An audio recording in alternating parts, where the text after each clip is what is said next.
Here with mergers and acquisitions on the ground at the Society for Economic Anthropology's annual conference here in Copenhagen.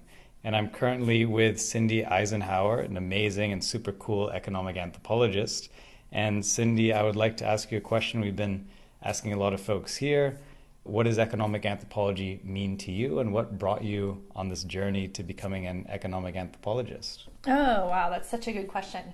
And I'm probably going to answer it in a really personal way, if that's okay, rather than That's the an best academic way. Yeah.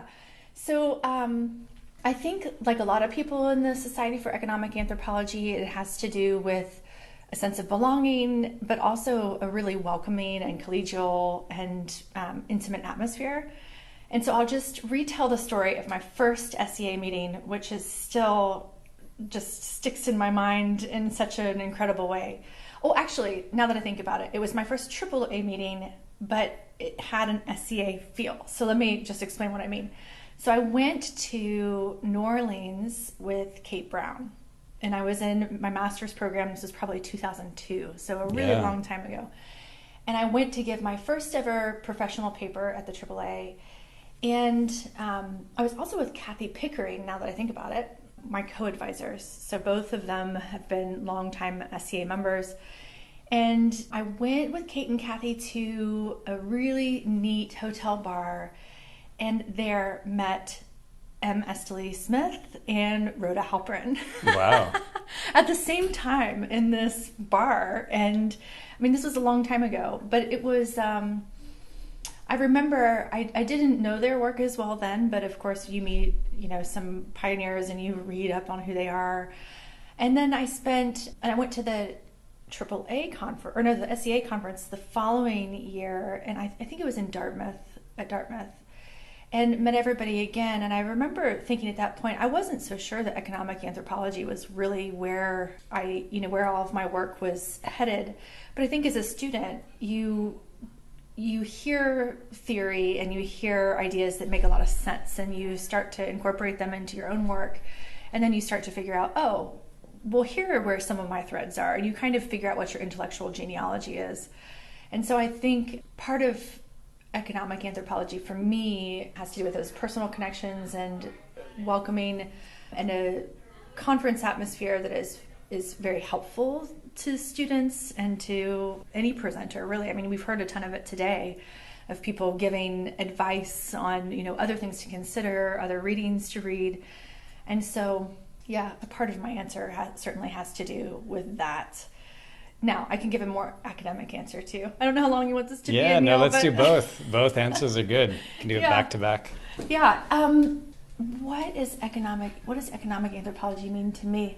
One of the things that I tell my students that's really useful to me is that one thing that economic anthropology really does well is to focus on movement, right? To not look at things in a really static way, but because we're looking at how ideas and people and things are exchanged and move from place to place, it really, I think, is a subfield that gives a sense of dynamism to thinking about culture change and societal shifts than some of the other subdisciplines. And so I think that's really attractive. And I think it tends to, for me at least, keep my mind a little bit more open to looking at the same phenomenon in a really different way, because you can look at it at different points in time or at different geographies. And so I think that concept of exchange, while I realize that there are economic anthropologists that don't focus as closely on exchange, but I do think that, you can still focus on production, but think about it as a movement of labor and time and money. So that's also really meaningful to me, is that I think there's a little bit more room for looking at the same phenomenon in multiple ways. Definitely. Maybe perhaps because of that materialist perspective, right, which you can then connect to other conversations in anthropology. I was wondering, when you mentioned earlier that you were a student thinking about whether economic anthropology would be the real lens you were going to use for your research at the time, what were those early projects that you were working on? Oh, so My first real foray into research was with Kathy Pickering, and I got the opportunity as a master's student to be a research assistant on an SF project that she had studying the rural economy on the Pine Ridge Indian Reservation. And the project was ultimately about kind of community-based development, right? What types of economic development did the community want? And for my master's work, I wanted to contribute to that in some way, but also wanted to make it my own project, right? And I had always been interested in cultures of consumption. That was really where I came to in graduate school. So I knew, I was going to be economic anthropology, but I was really interested in issues of identity and how does identity shape consumption. And I think, as a graduate student, especially at the master's level, when you're just coming into a new discipline, I didn't have a background in anthropology. You don't have enough context yet to even know, like, what are the subdisciplines, what are all the different lenses that you could possibly take. And so anytime you get a new introduction, you can kind of look at this phenomenon. And in my case, it had to do with how do conceptualizations of value, which is what we're talking about this week, shift based on your geography as a native person. So I was looking at Lakota who lived on the reservation and were thoroughly embedded in these kind of deep reciprocal relations of support. And a lot of that, people will colloquially refer to it as Indian insurance, right? That when you don't have access to goods and services or wage labor, cash income, you oftentimes have to kind of form these really informal social support networks so that when someone comes into plenty, they can help people who are in tougher times.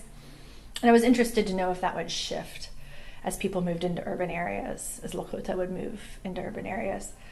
And so I guess for me, there were issues there with like urban studies, of Native American studies and identity, and also ideas about like globalization and economic articulation. So I think, as I learned more about economic anthropology and took Kathy Pickering's class and learned more about some of the theories, it was so fun to be able to think about Maus and the gift, and to think about Malinowski and how things move and create social relationships along the way. So it definitely became clear to me that it was an economic anthropology project, even if I didn't understand it that way from its inception.